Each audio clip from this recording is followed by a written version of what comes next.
想你的天空渐渐的，想你的阳光软软的，想你的云朵是粉色的，咬一口甜甜的。爱上你就像蜜糖遇上阳光融化弥漫，再冷的冬天也会感到温暖。爱上你从今天起都只想要你陪伴，甜蜜的小心机都被你看穿，怎么办？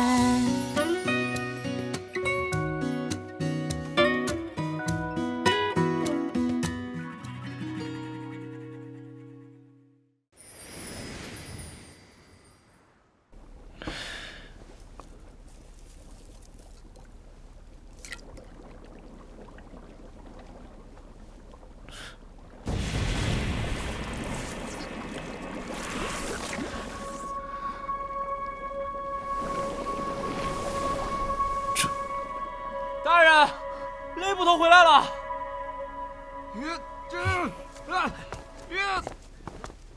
放开我！我要飞天！我要起飞！老大，雷捕头跟发了疯似的，绕着金猪城跑了一圈，半点疲惫都没有。后来他又说宫姑娘喜欢醉仙楼，要把醉仙楼搬到府衙来，这不就把醉仙楼牌匾搬回来了。我要起飞！他要搬你们就让他搬啊！不是我，爷爷，你来了！放开我！我要去醉仙楼，把他们家厨子给你背过来！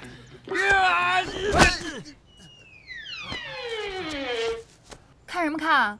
把人给我抬走！林大人，先走了。如果我没有猜错的话，孙府的锦鲤之所以纷纷跃出水面暴毙而亡，也是因为中了五色散，所以鱼骨才会成黑子之色。我本想用真骨之法验证毒物，不想被那蠢材当了试验品。所以雷捕头中的是五色散之毒。不错，五色散会麻痹人的神经，不仅会让人异常兴奋，还会使人产生幻觉。我怀疑孙仁也是中了五色散之毒。如此说来，孙仁之所以看到江梦于城里登仙，也是幻觉。五色散的毒，于人而言不能致死，也许是凶手先给孙仁下了毒，而后把五色散余下的毒投入了鱼池，销毁证据。但五色散毒对鱼而言的确是剧毒，所以鱼池中才会出现鲤鱼跃出暴毙的异象。所以这一切都是假象。茵茵，雷捕头他没事吧？你要不要请于大夫来看看？不用了，我会亲自治好他的病。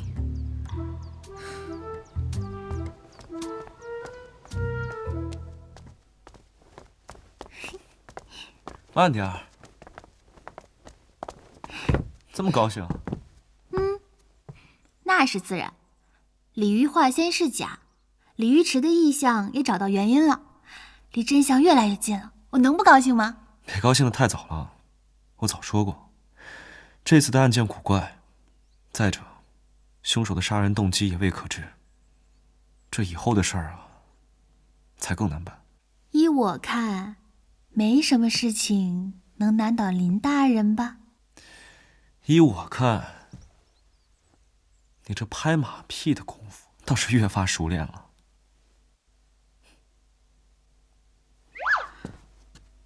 我去看看傅文渊，他一个人容易胡思乱想。不行，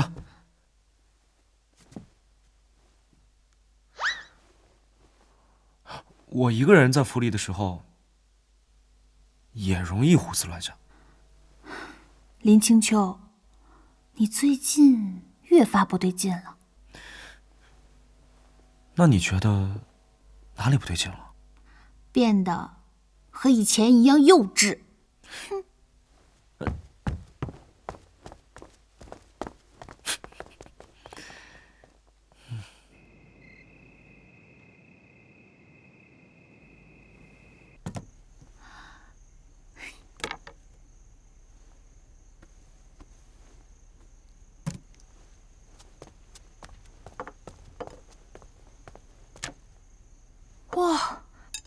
这做的也太好看了，下次我好好教你。雷雨好些了吗？放心吧，有我在，他还死不了。我觉得他的好日子也不长了。对了，你呢？难得见你下一次厨房，把一个地瓜能做出这么多花样，居然是为了傅文渊。傅文渊最爱吃地瓜，我就做一些给他送到牢里，怕他在牢里吃不惯。好怀念以前啊！现在我最大的心愿，就是希望他能赶紧被放出来。那，你知道他对你的心思了？知道了。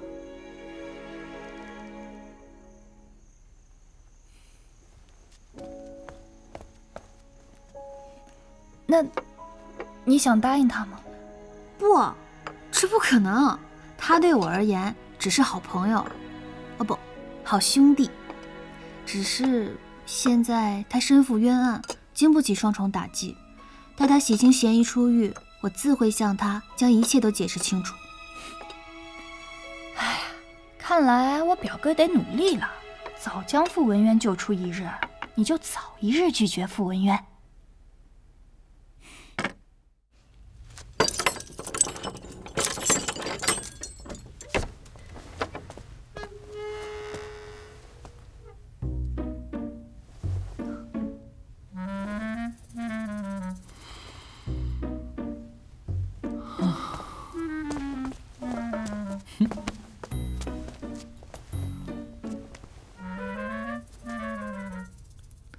都这个时候了，还有心思玩地瓜，你真是不怕死啊！哟，好大的醋儿啊！我当然怕死了，怕我死后啊，鹿儿为我伤心难过。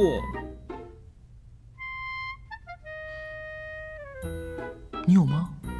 人证物证俱在，你死定了。究竟是何人设计陷害我？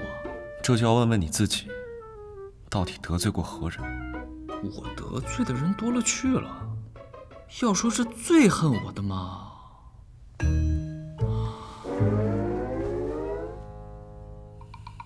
本官要你死，还不必这般费劲。孙秦九已经将折子递上了州府，2日之后，你是安然归家，还是人头落地，这本官就不敢保证了。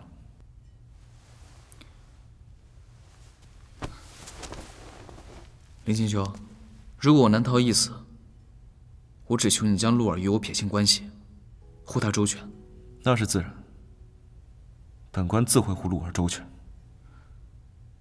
还有，你千万不要再招惹她了。虽然陆儿平日里大大咧咧，但是你们2人之间的事情一直都是她的一个心结，跟你在一起只会让她伤心。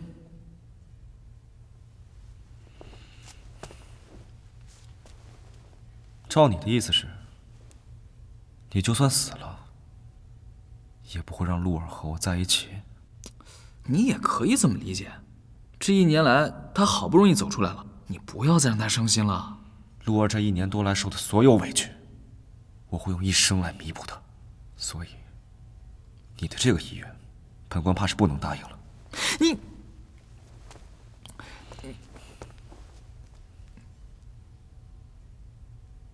我已命人去找小玉，现在只有他能证明你的清白。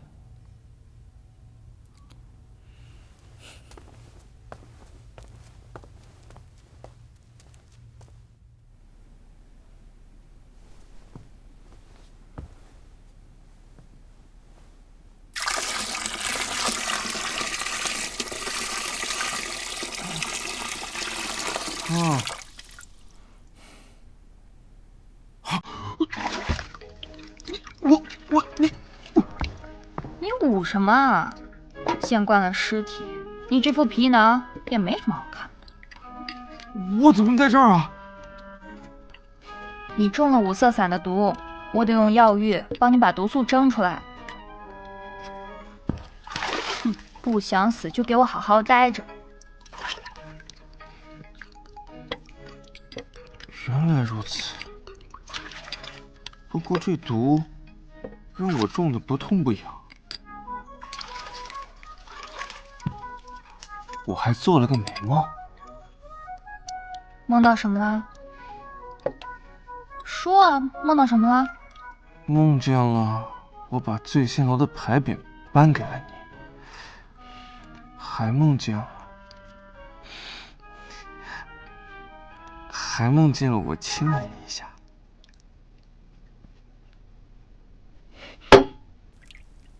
好啊，日有所思，夜有所梦。好你个雷雨，敢一想本姑娘！雷雨，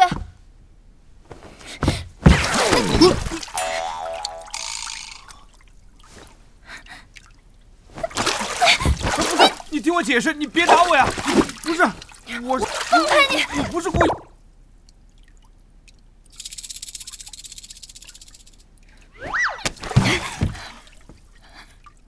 趁财！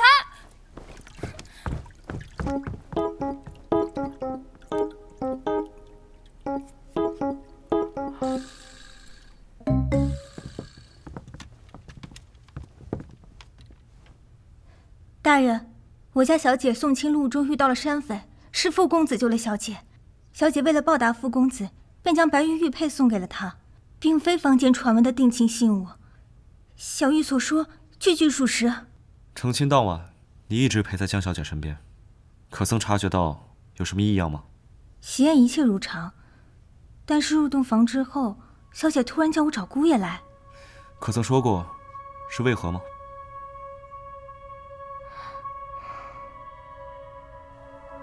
多谢，你可以回去了。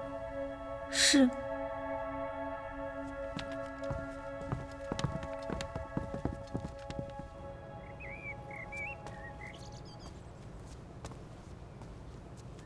孙老爷，您怎么来了？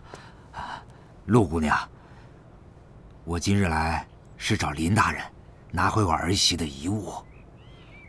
那个白玉玉佩？啊，正是。眼下凶手已经归案，此物也该物归原主了。即使是物归原主，也应该还给江家才是啊。你懂什么？出嫁从夫，既然嫁到我们孙家，带的所有东西都是我们孙家的。江姑娘还没下葬，且真凶尚未落网，孙老爷倒是着急起江家的嫁妆了。请陆姑娘海涵，我只是心疼我儿，思念亡妻成疾，想取回白玉玉佩，让她睹物思人。可是我们昨天才见了孙人，他怎么没来向我们索要？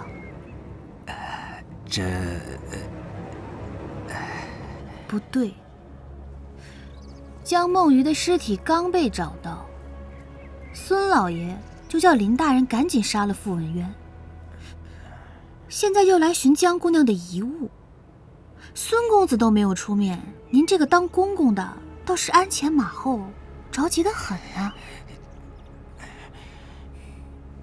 莫非这其中是有什么隐情？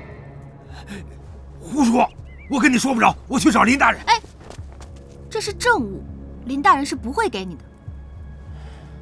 无论如何，傅文渊杀害我儿媳一事已是板上钉钉，我拿回儿媳的遗物乃是天经地义。那块玉佩，你们早晚得还给我。哼！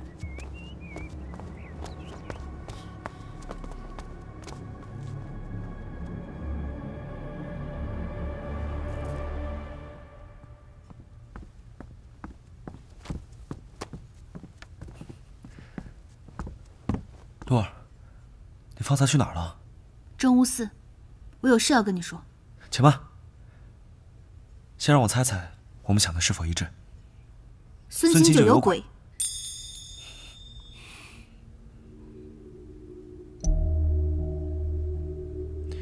你方才去正悟寺，就是为了去找他？没错。孙清九着急处死傅文渊的时候，我就觉得可疑。如今又急不可耐的来要嫁妆，我怀疑他就是冲着这枚玉佩来的。江梦鱼的丫鬟小玉证实了两人并无私情，而孙琴九用通过这白玉玉佩一口咬定二人必有私情。回想当初，也是他强塞给了傅文渊一个合理的杀人动机。对了，方才我正要去政务司，没想到你把他带来了。我们还真是越来越有默契了。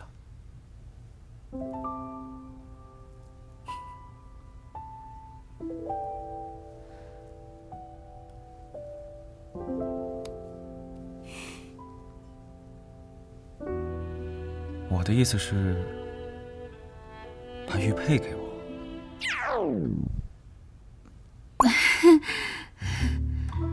说清楚嘛。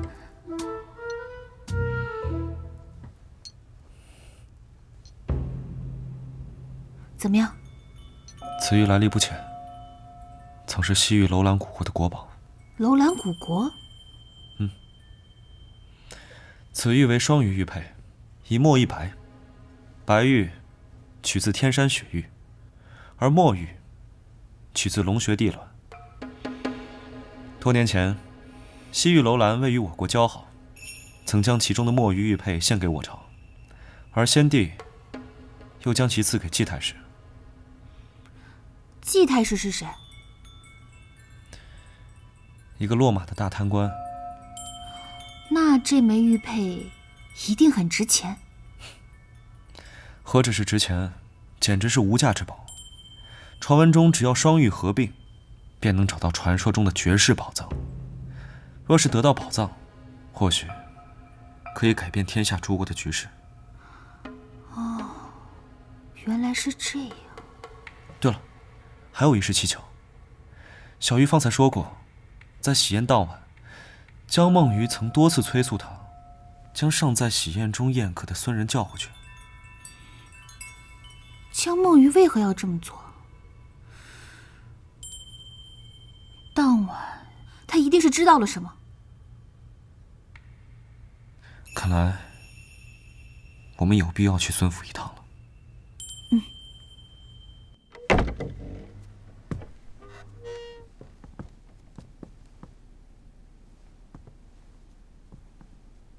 这房间里的陈设我一直都没有动过。这里是梦鱼的嫁妆。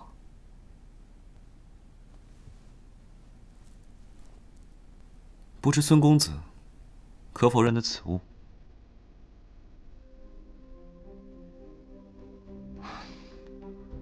不过，我爹倒是有一个墨色的，和这个很像。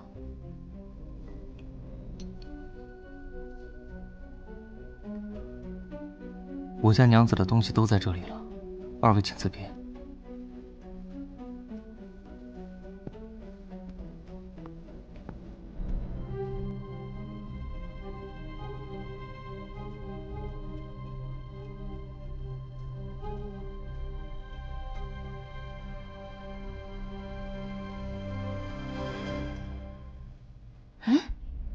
这是李成特有的双面镜，有正反两面呢。南一先生还真是见多识广啊。我去过李城，这个双面镜当朝的皇后娘娘都在用呢。青铜淬火，粉玄锡，磨白腻，工艺甚是巧妙。尤其是这个双面设计，你看，按下这个铜扣就能翻一面呢。你看。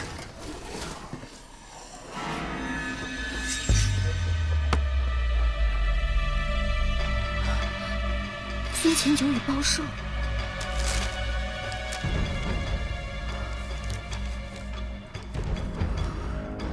孙琴九果然与江梦鱼的死脱不了干系。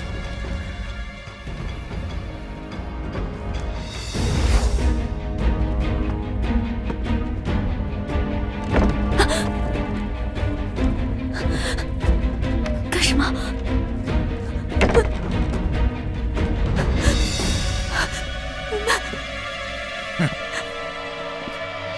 儿媳啊，既然都嫁过来了，将玉佩交与我吧。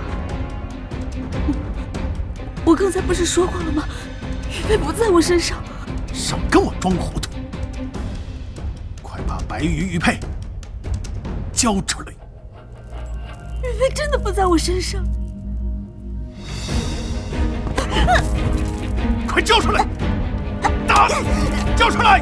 快把玉佩救出来！打死你！交不交？交不交？快给我交出来！交不交？交不交？交不交？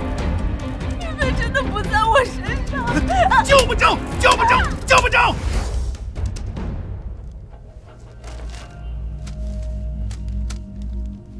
江梦鱼留下这个线索，应该就是想告诉孙仁这个秘密。可是，包胜不是茶馆老板吗？怎么和孙琴九关系如此密切？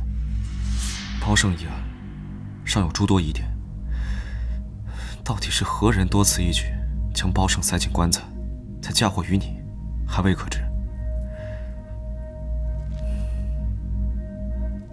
当务之急就是马上找到孙琴九。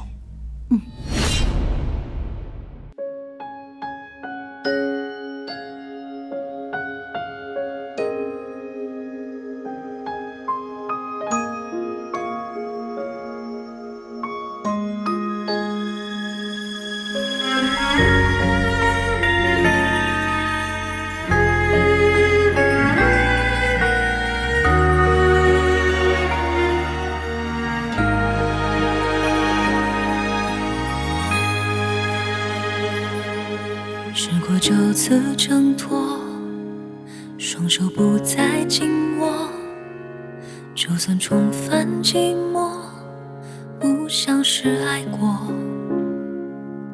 记忆不再更新，停止你的消息，选择忘记，全是故意。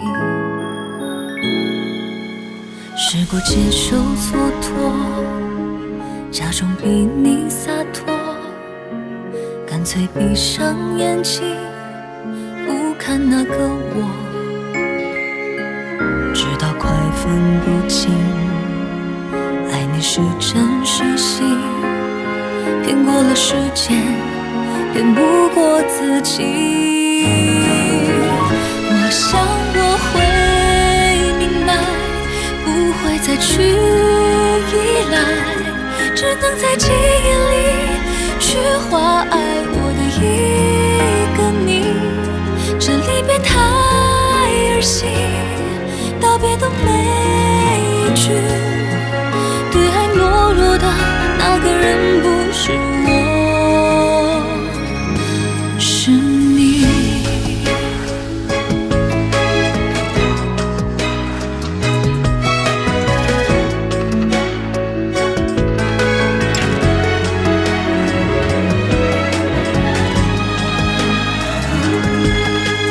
接受蹉跎，假装比你洒脱，干脆闭上眼睛，不看那个我，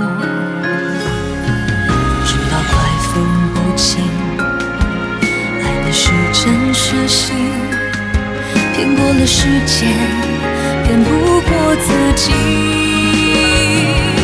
我想我会明白，再去依赖，只能在记忆里去画爱我的一个你。触不到你的爱，该来的都未来，这结局比真相难猜，难猜。